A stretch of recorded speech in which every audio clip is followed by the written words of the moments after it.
Good afternoon, everyone. It's Pablo.zuanic, Cannabis Equity Analyst at 20 Associates. I appreciate everyone joining us today to discuss Canada's vape segment. We have three speakers today in our panel. We have the CEO of Rubicon Organics, Margaret Brodie. Welcome, Margaret. We have Adam Coates. He's a Chief Revenue Officer at Decibel Cannabis. Welcome, Adam. And we have Borna Zlamalik. He's the SVP of Innovation and International R&D at Organigram Holdings. Welcome, Borna. So look, before we start to our audience, as usual, I ask the questions, we take questions, your questions by email or through a chat room here in Zoom, and I'll do my best to get through them. But we'll get right away with the panel. So Margaret, let's make a brief introduction about your company, and then we'll cover Vape in more detail. Let's start with that. Thank you, Margaret, again. Wonderful, and good morning, everyone, or good afternoon in the East. I'm Margaret Brodie, CEO of Rubicon Organics. Very proud to be so. We are Canada's leading premium cannabis company. What does that mean? We've got three flagship brands: Simply Bare Organic, 1964 Supply, and Wildflower, which is our wellness-centered blend. We did launch into the vape segment in 2024, and we are driving forward and very excited about it. That's great. Thank you. Adam, go ahead. Sure. I'm Adam Coates, the Chief Revenue Officer at Decibel Cannabis Company. So we are we have manufacturer for domestic with a really big focus on ready-to-consume products. So our big brand General Mission leads in infused pre-rolls and vapes, of course. We also, are fairly active in the international space. With our acquisition last year of AgMedica Biosciences. So very active in not only bringing flower products to medical markets, but also manufactured products like vapes and oils, which is sort of that next step for those emerging markets. Thank you. Borna, go ahead. Awesome. Very nice to see everybody. My name is Borna. I'm representing Organigram.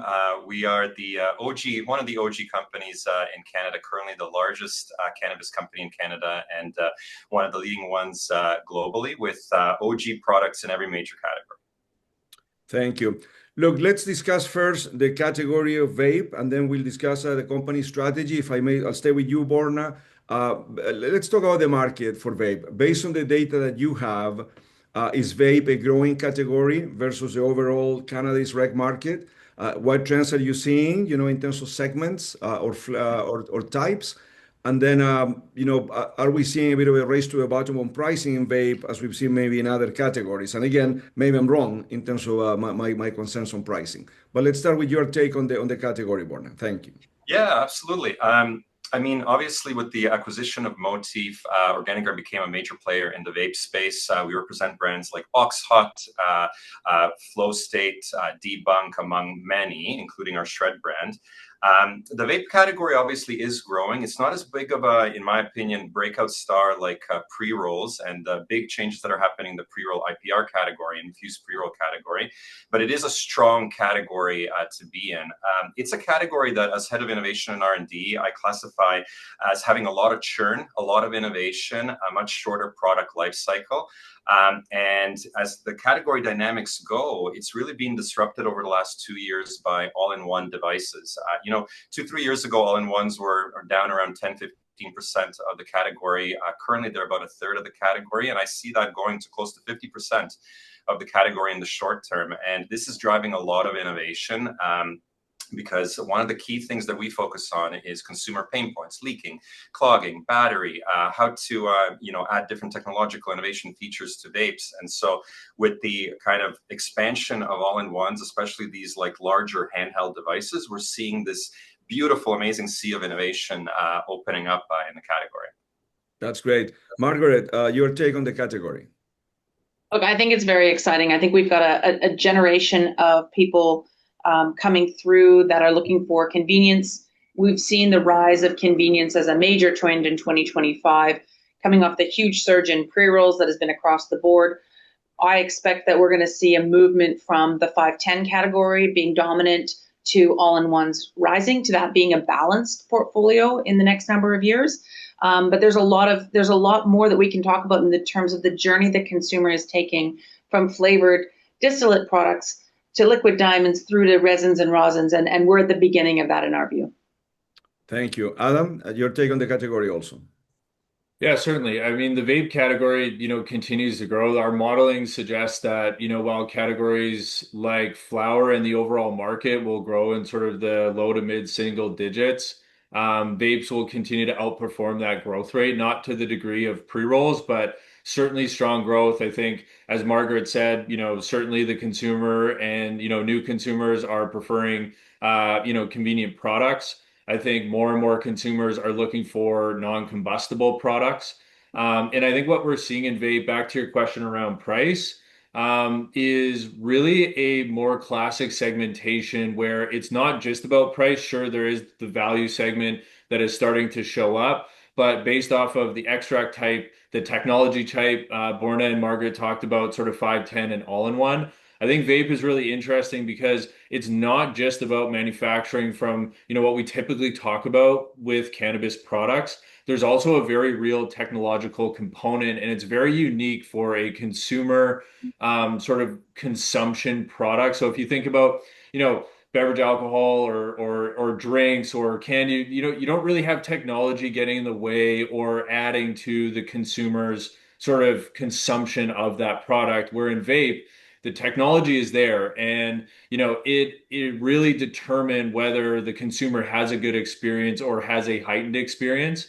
And so you've got a lot of different things happening in vape from a technology standpoint, from a preference of consumption mode, and then from an extract type, and whether it's more botanical terpenes or true to plant, which sort of Margaret was getting to on sort of the extract, on sort of the more live extracts, side of things. I think, vape in it itself is really interesting from, the multiple layers and segmentations that are starting to show up. And, as companies, we are going to need to meet consumers, not just with a one size fits all. It's going to take likely a multiple brand, multiple product portfolio strategy to be able to be successful in the overall vape category. Right. So, Adam, let me stay with you there, and let's touch on the vape consumer. And I know you mentioned some things there already, but what I see when I look at the market share data, of course, there are some companies that dominate the category, that are, number one, number two in the category, others that are more focused on specific segments. But from a consumer standpoint, and I know you touched on it partially, what are the consumers looking for when it comes to vape? Is it all about potency at the lowest price? Can we talk about brand stickiness here, or do they, change brands a lot? Sure. Market shares tend to fluctuate, I think, within vape quite a bit also. But your thoughts, if you can expand on that. Thank you. Yeah, of course. I think, what you're seeing is predominantly like most of the sales, I've got some numbers in front of me, but like most of the sales, 80 to, 90%, depending on what data you're looking at, is sort of, more kind of flavored, and, potency is driving it. So whether it's distillate or liquid diamonds or a combination thereof, and botanical terpenes, the other portion of that is more true to plant, sort of live, terpene experiences. And so consumers are looking for, there are different consumers that are looking for, those different types of products. I would say, that is for sure. I think what's interesting about vape is, as you break it down into, 510 between 1 gram and 1.2, or all-in-one or true to plant, segment, is that, there's really not one company that necessarily dominates overall vape. I think you see brands that really do well in specific segments. So Oxley's done really well in all-in-ones. Borna and the OGI team and Motif do really well in 1.2s. General Mission and our brands do really well in the 1 gram 510. Margaret and Rubicon, throw Canera in there as well on sort of the live resin true to plant. And so that really speaks to me that, consumers are really looking for formats that sort of fit what their occasion or need state necessarily is.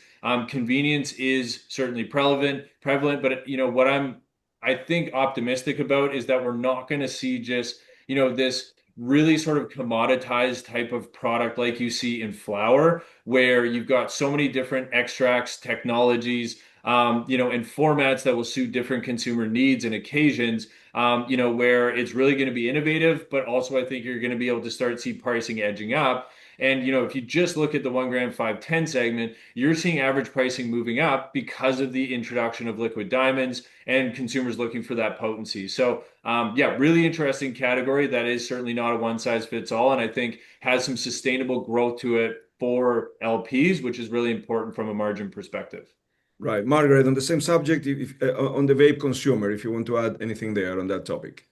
I would echo everything that Adam has said, but I would add, there's been a recent study by BDS on the rising cannabis categories, and disposable vapes or all-in-ones being one of them. And the number one reason people selected what they did was ease of use. And that's where you can walk into a store today and pick up, not have to worry about having a charged battery, pick up an all-in-one, put it in your pocket, walk and go about your day. It's the second reason behind portability and convenience is discreetness.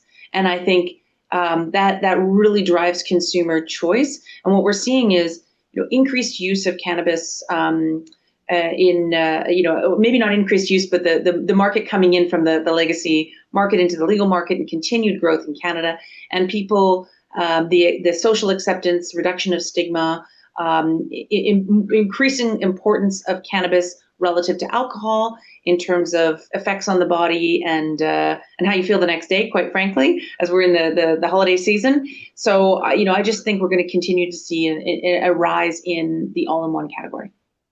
Thank you. Borna, on the same topic, if you want to add anything here on the consumer, the vape consumer. Yeah, Margaret and Adam added a lot of detail about consumers. So the only thing I will add is the consumer's complex, right? So they have a lot of pain points, unmet needs. Clogging, leaking is your base. Discreetness is important.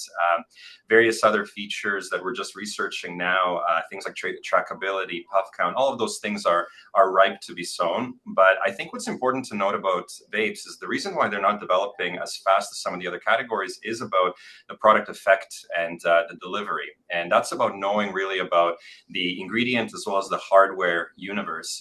We run an annual tracking research, and what we found was that one, Gen Z is over-indexed on vapes. So the younger adult consumers are over-indexed on it. But two, vapes are being seen more of as a grazing or a top-up format. And the reason for that is because of those delivery issues. And so we see the vape category as ripe for innovation potential, because if we can solve the effectiveness and if we can solve the actual experience of this hardware and ingredient ecosystem, this is when we can really bring in consumers. Thank you. Borna, I'm going to stay with you now. Let's discuss the vape business of each company. Let's start with you and the Organigram Motif. Whatever you can share, your strategy in vape, what percent of your total Canadian rec business comes from vape, if you can disclose that, if you can talk about the mix, whichever way you define it, cards versus AIOs, flavors. If you can also in the same topic, and I know there's a lot here, if you want to assess your performance, the company's performance in the category, and if you can point to any recent innovation of yours in the category. Thank you. I know there's a lot there. So there's a lot. As the number one player in the country, we have a massive portfolio of SKUs. We have leading brands, Box Hot and Flow State, in addition to Debunk. And so we're focusing on all the segments, all the way from distillate and flavor, all the way up to plant touching, including rosin. Most recently, our key innovation actually is the work that we did in Quebec. We were very active early on with the SQDC, and because we're an innovation and science-led company, we have done a lot of deep background work on the vape category, and we work with the SQDC to kind of help spread the awareness of how these systems work, safety, long-term efficacy, all of those things, right? That's given us a bit of an edge. I'd say one of the biggest successes we've had recently is with the recent launch of Quebec Vapes. We sold out our entire inventory of those vapes in just one day. And so right now we're trying to kind of restock that market. Now, the secret to our portfolio really is about deep science, engineering, looking at the hardware. And so on the base mainstream portfolio, we've got the distillates, we play in resins, and then at the high end on rosins as well. I think it's important to note also, there's a churn in this category, and what we try to do is really bring to the table, incremental innovation across all the devices, ingredients, and how those things work together to try to solve some of those pain points that Margaret was talking about earlier. Thank you, Borna. Margaret, on the same subject, if you can expand on the Rubicon strategy within Vapes. Absolutely. We are a premium brand company. That's what we're focused on. And as a result, where we've launched is products that stay true to the consumer who looks to our brands. We launched Vape under the 1964 Supply Co. brand in the summer of 2024. It was the fastest distribution we've ever gained in the company. We were sort of in 55% of stores within the first 6 months. It was tremendous. And the why and the how, the how being the most important part, which is quality inputs mean quality experience for the consumer. The live resin process is, it's not quite the live resin, which is the probably the highest of super premium, but live resin gives a very near to flower experience with flavors and tastes and a terpene-rich experience for the consumer, and that's what our consumer is looking for. This summer, we launched. So we started with 2 SKUs, and we ended up with 7 in market by the end of last year in the 510 carts. This summer, we launched with our first all-in-one launch. We will have 4 SKUs in market by the end of the year, so we're still ramping up with that process. But I think as with everyone, we're all pushing on the hardware to make sure that I want 100% perfect rate every time a consumer hits it, and I don't think anybody's quite there yet. But I'm really pleased with the developments, and this is an ongoing innovation story. And any company who's not looking at that and tracking every single complaint and improving every single day, I'm not sure what you're doing. But we are very dedicated to the format and looking at how we can bring that premium flower experience as close to that as possible into the consumer's hands. I would mention one area that we don't play is in flavors, because our consumer is looking for a true to flower experience, and that's what we do best, and that's where we play at this stage. And just one question there. So in terms of you launch on live resin, any reason you didn't go into distillates on the start, Margaret? Yeah. Look, we think distillate is the race to the bottom on value. It's often I describe vape as 2 different options, and the guys are going to kill me for this analogy, but I'm going to say it anyways. I think a lot of distillate is produced by kind of like the autumn leaves on the ground. The stuff that you're not going to put into flower is what's going to be pushed into that product, and that's fine, and that's great for a value consumer looking for a high THC flavored product where they're not looking for the nuance of the plant, the different terpene effects, and the richness of what an experience can be. That's large fields and volume through. What we do really well and where we play is in the premium segment, where a quality flower input into that process leads to a more close to flower, true to flower experience, and that's what we're aiming to deliver. Thank you. Adam, same question for Decibel in terms of your strategy and innovation, any focus on specific segments? Thank you. Sure. Yeah. I think, those who know about Decibel and especially General Mission, I think we've been pretty well known for innovation. I think, we've definitely had a lot of great hits and maybe some misses. So, our foray into closed loop certainly didn't work out. I think, 2025, I'd characterize it as a bit of a sort of a renovation year. Heading into 2026, we have a very clear path from a brand portfolio perspective as well as product portfolio to be very focused, where we've got value, core, and premium, and we don't just create those segments based off of price. It's also extract and input type, at potency ranges, and the type of consumer experience.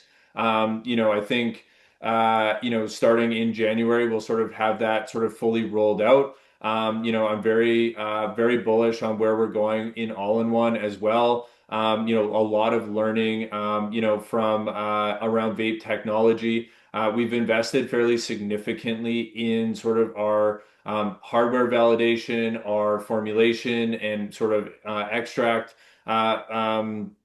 validation, and because where vapes can go wrong is not just within your oil and your hardware, it can really go wrong at the filling, and so we've invested a lot of time and money in making sure that we've got that exactly right. The OCS has started to publish basically a good, better, best, a bit of a naughty list for brands on whether they have high complaint rates or not, and so we feel really strong about where we're at in vape, and I think we're going to make some significant strides and be sort of known for innovation. And we're sort of treating, especially the all-in-one category, a little bit like technology in that, what you launch with today is, if you're with the same device in 18 months, you are falling really, really far behind. And so, as Borna said, it's a high churn category. There's a lot of choice. And so, I think what we've done really well at Decibel is be able to bring new choice to consumers consistently, be able to deliver products at various price points that fit different consumer needs, and certainly be ahead and on top of trends, so that we're sort of at the top of the consideration list when consumers are going into retailers. So I'm really excited about what we're doing in vape, and although results maybe not exactly where we wanted them, this year overall, looking forward to some big steps forward next year. Just staying with you there. So in the case of Margaret, she was saying they're very focused on live resin initially. How would you characterize the Decibel strategy in that sense? And again, for me from outside, although I'm a user also, cards and versus AIOs, it's all very, very clear, right? But when we talk about distillate versus live resin versus live rosin versus liquid diamonds, some of these sub-segments overlap in a way, right? But, or maybe they don't, in your opinion. But are you focused on all four of them, or do you have a preference from any of them in terms of your strategy at Decibel?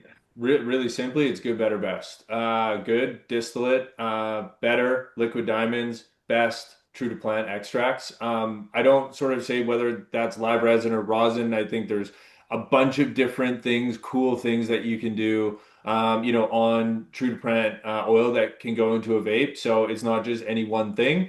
And so we're really focused, and we really believe that we can simplify things. There's of course overlap. It's just like other categories where, if somebody's, always a vape consumer or distillate consumer, they might trade up every once in a while to a live resin card or a liquid diamond card, but they sort of maintain or, most consistent, a distillate, or, you can trade out any of that. Same with all-in-one in 510. But, we look at it from, an extract type, a potency range, as well as true to plant or not. And then, the form factor that it goes into, whether 510 or all-in-one, follow suit, and you kind of, bring both of those two technologies along. Thank you. Look, I'm going to move on the discussion here. Borna, I'll come to you. Comparing the vape category in Canada with the US, based on the data that's available, we calculate that vape is about 17% of the market in Canada. In California, it's about more than 30%. Most US states, about 25%. It would seem that vape is under-indexed in Canada. Maybe that means a good runway for growth. But is there any structural reason why vape would be under-indexed in Canada, in your opinion? Yeah, absolutely. I think it's important when you look at Canada and the US is to look at apples to apples, right?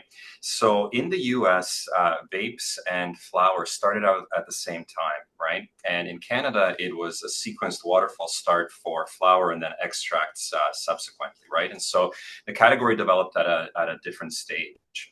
The other thing is that the data that we're looking at, the 30% in California, the 25% overall in the US, on vapes versus Canada's 20 or so percent. That's also clouded by the fact that the US has a really big synthetic cannabinoid problem. And so there is a lot of vapes that are in that number that are not actual cannabis vapes. And so I actually think the numbers are a lot closer.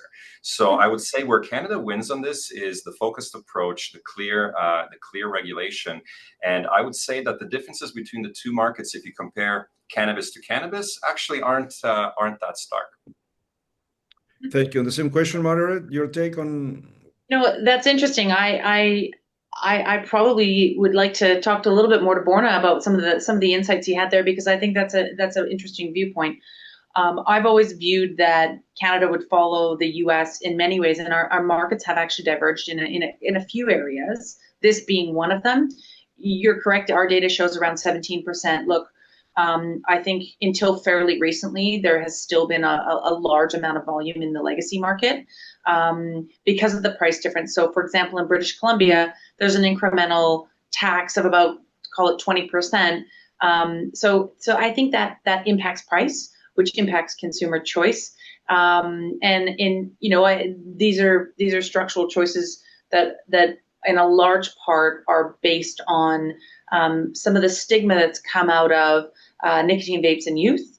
And so we've got some educating and data that we need to collect as an industry to understand and get price point to a place which is the right place for responsible consumption in Canada. But I do think that we're going to continue to see the rise in convenience factors. We've seen that occur this year, and I think we're going to continue to see that. We think all-in-one, as I said earlier, is going to be about 50% of category. We think consumers are going to shift between formats depending on occasion. And so we're seeing a lot of the flower consumers that used to roll their own products. Now they've moved to trust in brands, so they're actually buying pre-rolls. And if you buy a Rubicon product in 1964 or Simply Bare, you're getting all flower. There's no trim in any of our products. That trust moved from flower to the pre-roll experience. We're seeing that rise in pre-roll. I think because that same fact pattern is true as we go towards the quality in the vape product, the consumer, as they trust more, is going to move towards that. So we've still got a long way to go, but it's an exciting. I'm going to go on mute because I've got an ad. Interesting. Adam, the same question in terms of why do you think the vape category is under indexed in Canada versus, say, the US? Yeah, I think a couple of things. I mean, I won't belabor certainly the difference in regulatory environment and the types of products. Like, even if we just simplify it in terms of cannabis touching products, like I've seen, US brands come out with like 3 gram, 4 gram, 33,000, 4,000 milligram vapes. So that certainly will make a difference as we have limits and restrictions. I think, there's sort of two sort of general themes that I think are going to kind of show up in vape. One, the technological advancement, struggling with my words today. The technological advancement, specifically around all-in-one, and we all, everybody on this call here believes, and we've spoken about the belief in the continued rise from all-in-one. But I think we're still, what are we, 7-8 years into this thing, into vapes being legalized, and so where a lot of the innovation has really focused has been what I'll call category innovation. So it's white spots, it's formats, it's extract type. Really what, in that low-hanging fruit is really starting to, get a little bit higher, I guess. And so what I think you're going to see more of is yes, the technological advancements, hopefully on the cart, and as well on sort of all-in-one, but also from a consumer insight perspective. Vapes are, the third highest category that is self-attached behind edibles and pre-rolls. So that's something, when you see really strong brands, they're often, more often than not self-attached. You're seeing consumers buy more and, in multi-unit transactions, not just 2, it's like 2.5, 3, something like that. So I think there's some real innovation that can come from positioning, from product type, from really sort of trying to feed into a buying occasion and a consumer need state that will satisfy consumers in a different way, especially as they get more used to products. So I think there's a lot more to come, and part of it is just we're early stage, and I think that, you'll see over the next few years a lot of, different types of innovation, that will be coming, that will be really interesting and very competitive. So, if you want to participate in vape, it's, you have to, really have your research and development, teams in line and really motivated and thinking pretty far out in advance to stay relevant. Right. Thank you. Look, I'm going to move I'll start with you, Borna, but I'm going to move the discussion now to the economics of the category, to pricing, right? And maybe my numbers, correct me if I'm wrong on the numbers, but we find, again, comparing with the US, that vape prices are quite low, right? So according to Hi-Fire, in US dollar terms, about, $6.10 per gram. Michigan, which is by far the lowest, it's $9. California, it's north of $22, right? Another way to express that is that if I compare the price of vape in Canada on a per gram basis versus flower, in Canada, vape is about 2 times the price of flower on a per gram basis, compared with 6 times in California, vape versus flower, 4 times in Michigan. So, from outside, I know there's a lot going on, very exciting category in Canada, a lot of innovation, but I wonder about the economics and whether, and I'm surprised that prices apparently are so low compared with the US, or maybe in the US they have a lot more to fall eventually in the future. But Borna, I'll start with you and your take on this. Yeah, absolutely. I think it also goes down to what Adam was just saying about different formats in the States. So you're blending in products that in some cases are much larger, right? And so in Canada, we have a certain portfolio and it's capped. I think we've experienced the big drops and big compression in the category over the last 3 years. That compression has slowed. But if you take a look at OCS, for example, so Ontario Cannabis Store, they set a price floor of $20 for a 1 gram vape. Currently, the price floor is about $29, $30. So we haven't necessarily hit that lower end. This lower end, though, and this is kind of echoing what Margaret was saying about premium quality flower, premium inputs. This lower end is almost strictly in the distillate and distillate flavor space, right? And that space is pretty crowded in terms of what can be done there.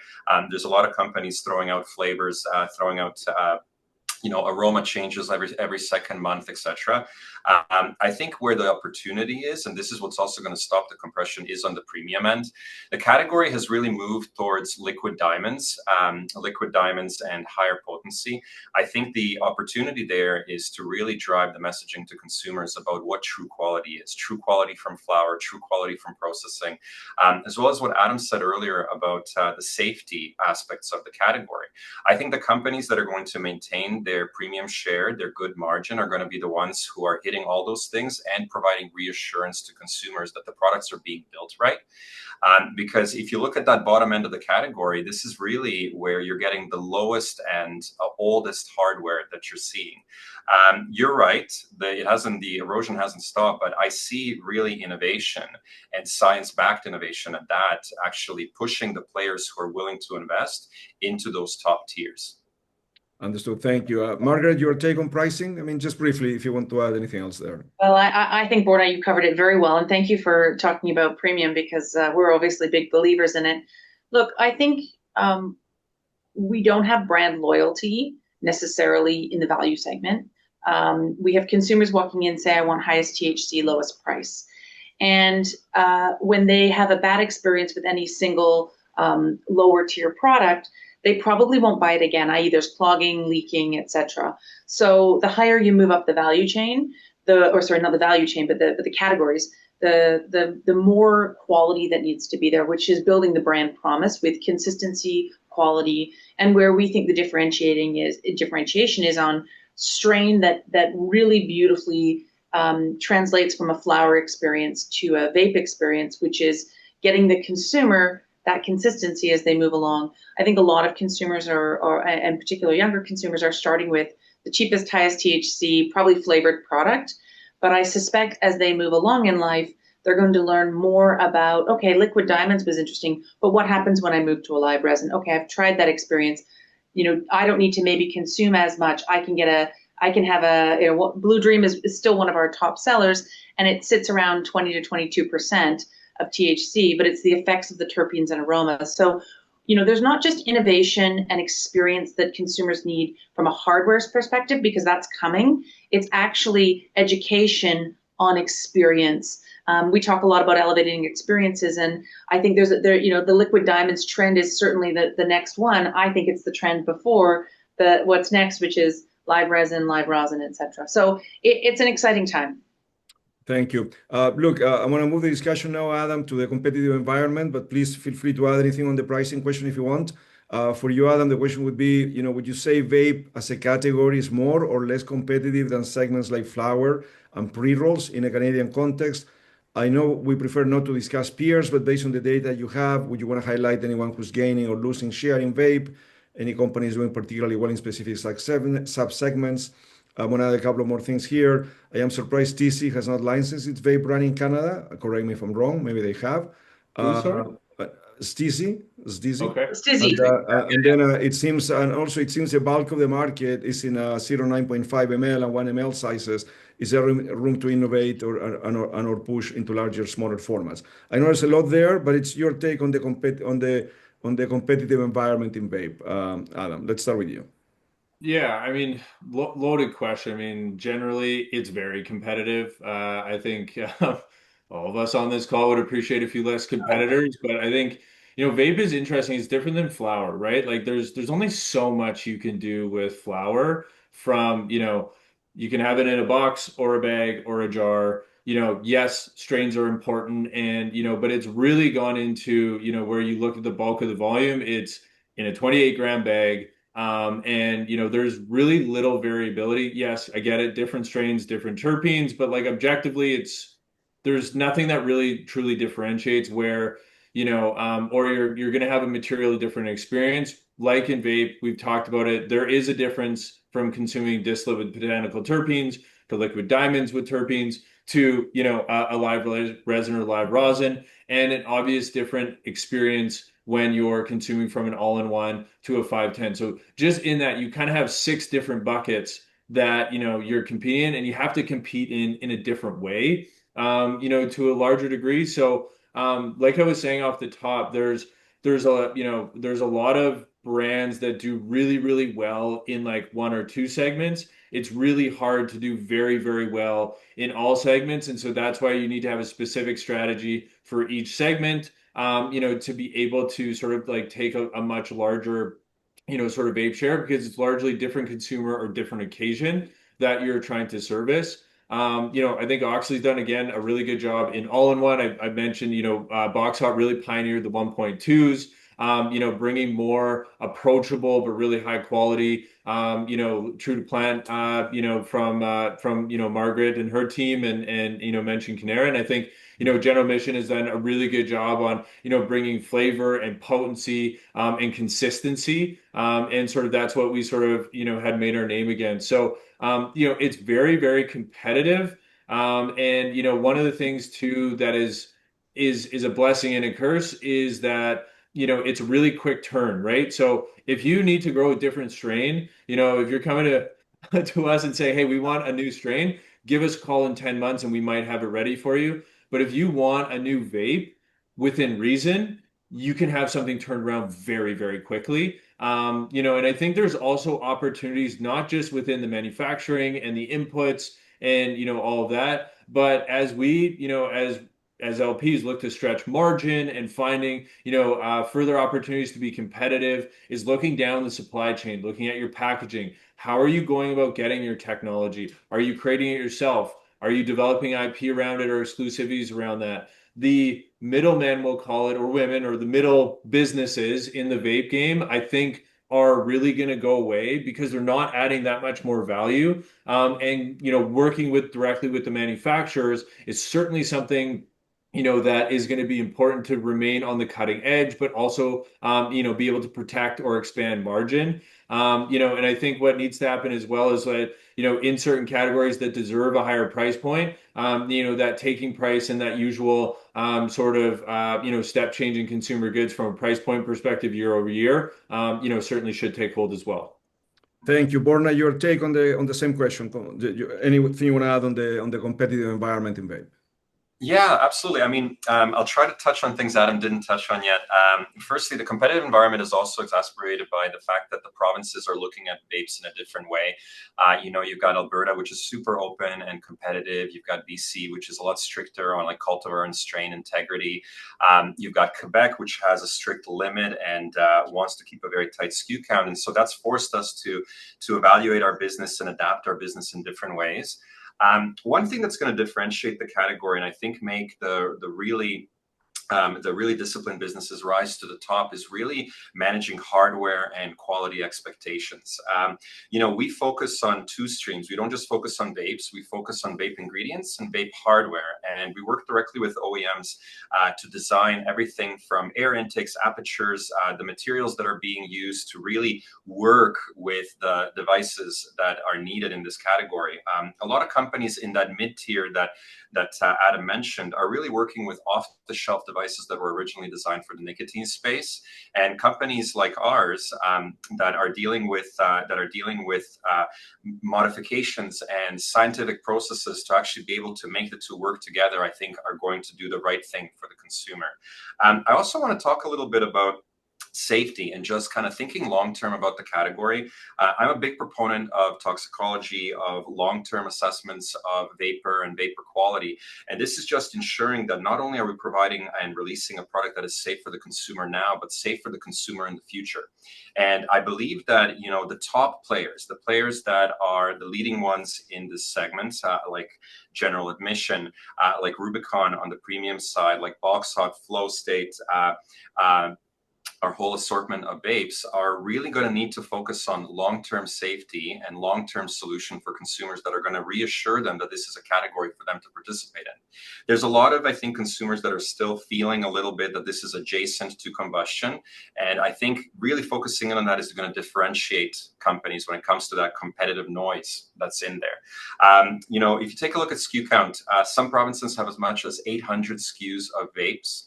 Which is just a massive amount. And I think those extra discipline, extra rigor when it comes to consumer safety, as well as that differentiation in terms of innovation, is really what's going to set companies like ours apart.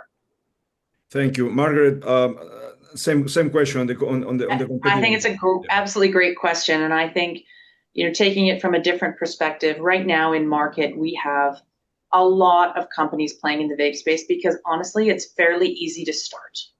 It's fairly, you can just take any product, squish it down, put it into distillate, add some flavors, and put it in hardware that you can buy off the shelf. And I think that won't last forever. I think those companies, without differentiation, without a pricing that works, and without ability to get on shelf, they're going to struggle. And we're going to see that. You know, I think all of us are at the beginning of building brand in Canada. I think right now there's a lot of logos on packaging. We're all, you know, working to do that, to build brands that are on shelf for 30 years. Those brand promises are going to come from quality and trust. And so if you've just got a logo on a package that you put popped a fairly standard product into, I don't think that you've got a strong value proposition. I think as well, this is going to be about a ground game of brand sales and marketing and consistency in store to build that brand promise. And I believe that all these companies are doing that very well, but we have a very crowded marketplace. And I think those smaller offerings are actually starting to lose share to, we're finally starting to see the consistency on shelf of brand, you know, looking to how the provinces are managing SKU counts, rate of sale, you know, consistent delivery, et cetera. I suspect over the course of the next 3 years, that long tail is going to get smaller. Right. Thank you. If I could just build on Margaret's point, because you asked about Stiiizy and all of these non-licensed brands. You know, I met with the team of the very large coated pre-roll brand. They're doing amazing in the market. They took a big chunk of the market over the last year. And the differentiator between them and other unlicensed brands is that they had their whole team here. They were controlling their manufacturing via their co-man. They had a very large marketing investment, as Margaret mentioned. And it's that dedication and discipline that differentiated them. You know, if a brand is not willing to put in that time or invest in the market, it's a very difficult road, no matter how much equity they have in the US. You really have to have those feet on the ground and have to be willing to invest and talk to retailers and educate and be just incredibly strict on product quality, right? And that gets to high barriers of entry into the Canadian market for new brands today.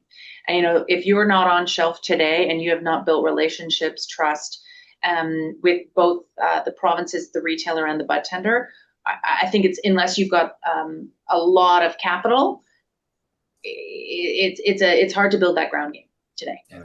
That's a good warning for anyone out there. Look, I know we're already on 45 minutes. We have other questions that are coming through that we want to ask here, but you know, just brief answers. I'll start with you, Adam, and then I'll move on to other questions with other panelists. Adam, in your opinion, will the distillate segment continue to lose share, you know, to other segments? A reminder why closed loop systems have not worked, you know, like Stiiizy in the US.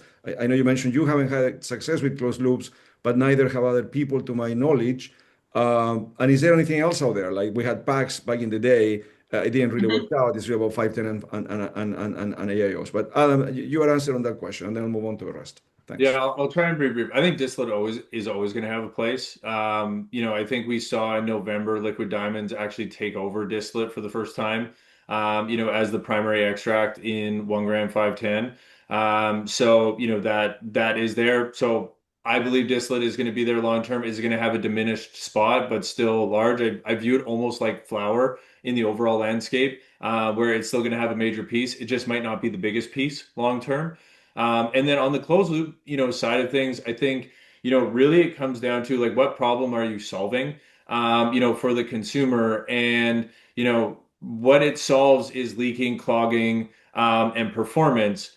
But that problem is solved a lot easier with all-in-ones. And so there needs to be a even better problem, or a better performance out of it, or some reason for the consumer to want to go to a whole new system that is unique and might be hard to find or be able to reload. Whereas, what you see is consumption patterns for consumers at most cannabis stores. Consumption is happening within the first half hour of purchasing. And so when you have that, it really lends itself to the most convenient products. And you see that in every other consumer industry right now, where the consumer wants it fast, they want it now, and they want it to work. So I'll never say never, but I think that's a big reason why closed loops just haven't worked. Right. Thank you. Borna, a separate set of questions for you on the regulatory side.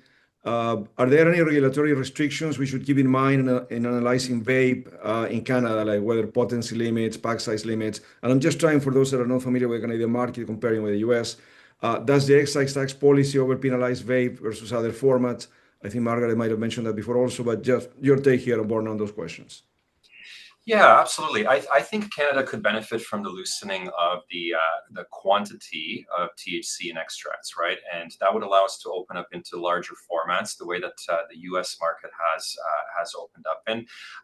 But I think the bigger barrier for the category is the excise tax.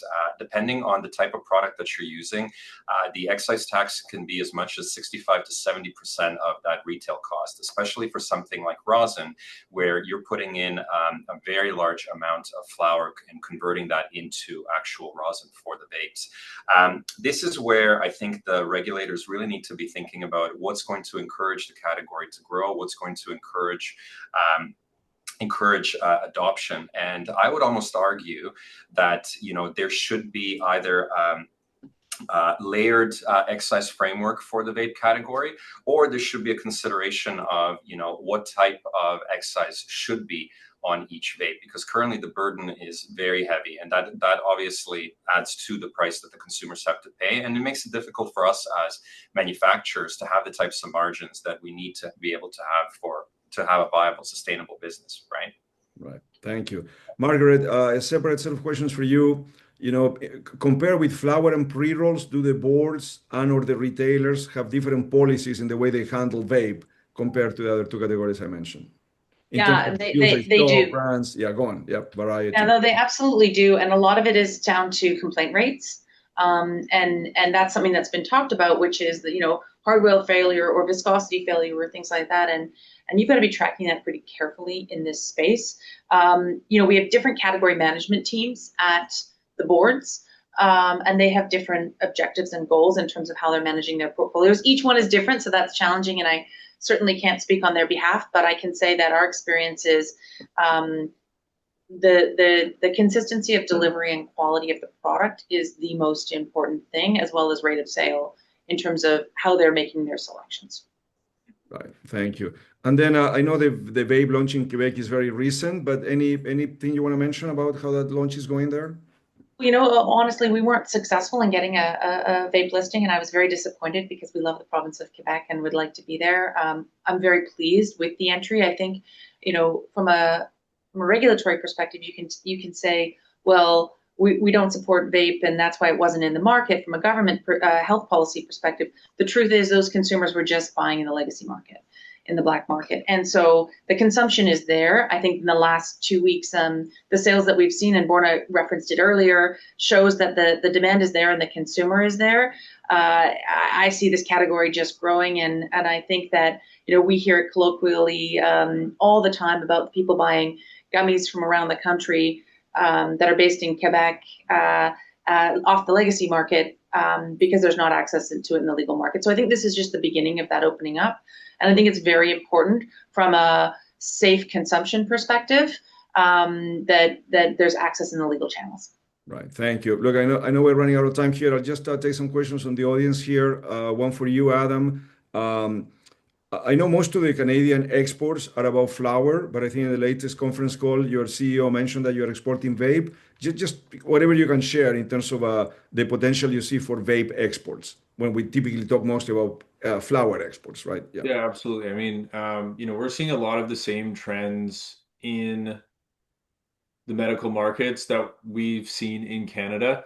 And so we export vapes, currently to the UK and Australia, and we'll be adding, to that very soon. I think there's a number of different practical reasons for that. I think doctors prescribing non-combustible formats, it's a lot easier, than a combustible format. I think manufactured products are sort of that next step, in the international markets, along with, more markets opening up or different types of regulations. So, we're very active in that. It's a lot more difficult. The barriers to entry and the complexity of the supply chain and the approvals needed to do that, are a lot more robust than it is in Canada. As Margaret said, it's not that hard to be able to put a vape market out in Canada.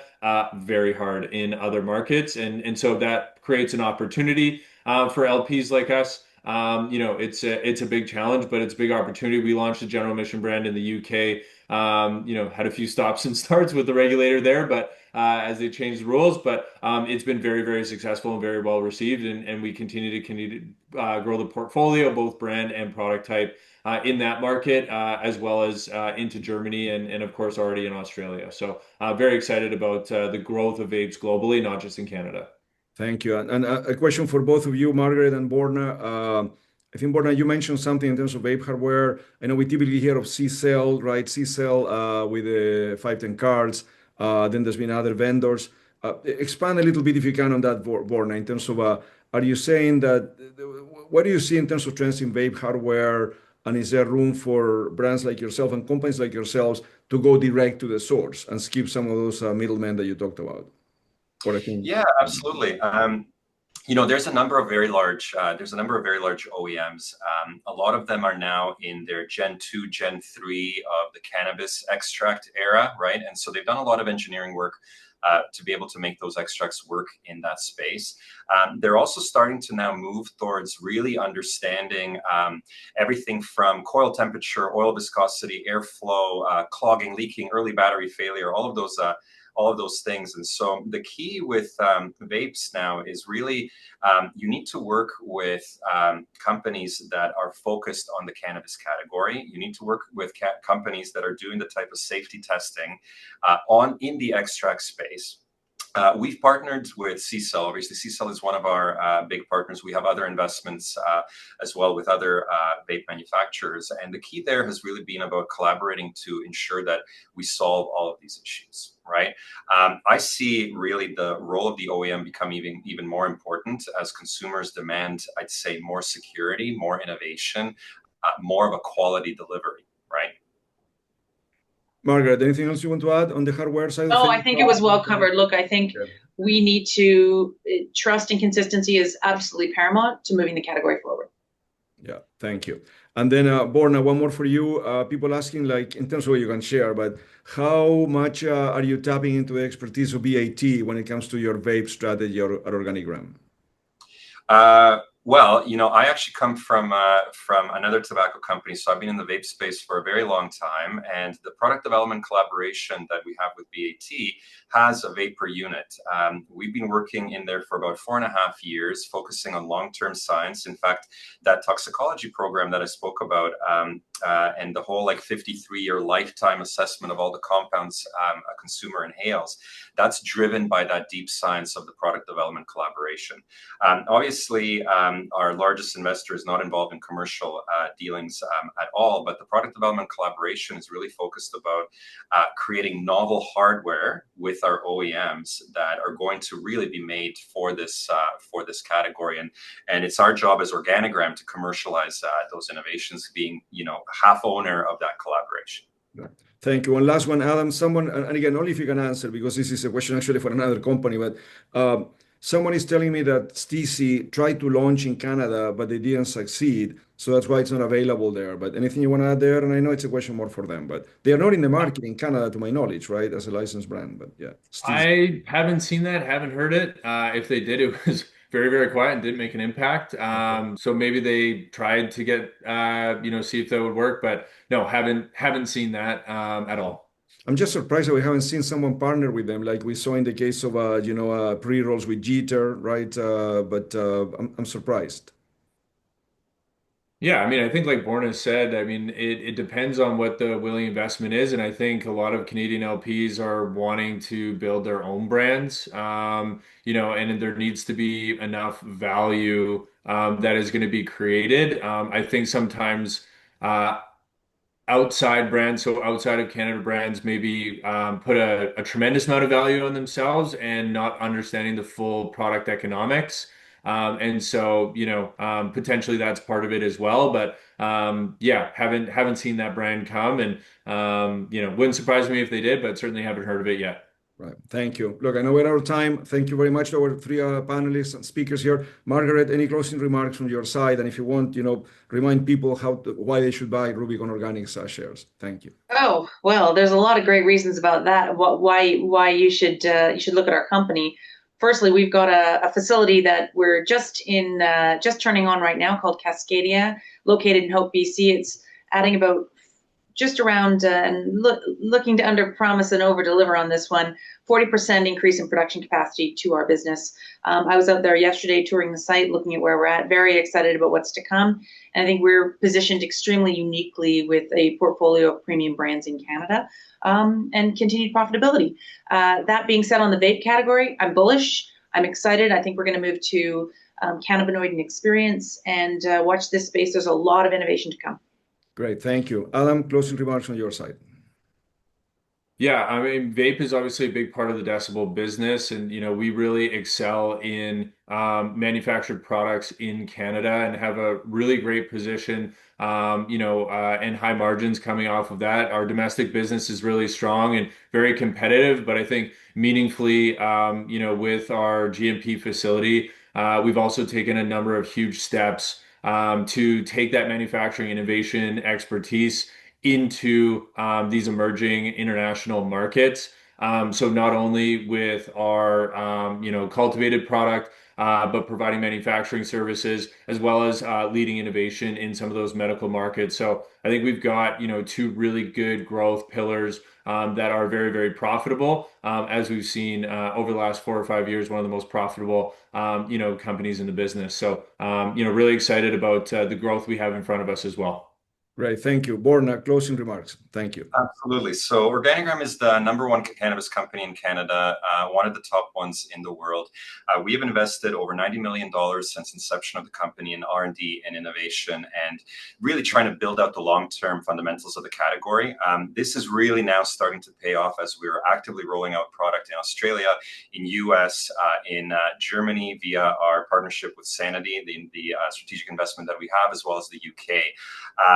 We are very much future focused. We think about the category not just in terms of what flavors and the hype that we need to build in the next quarter, but where's the category going to be 10 and 20 years from now? And I think this is what we need to do as an industry to ensure that there's a long-term viable category for us.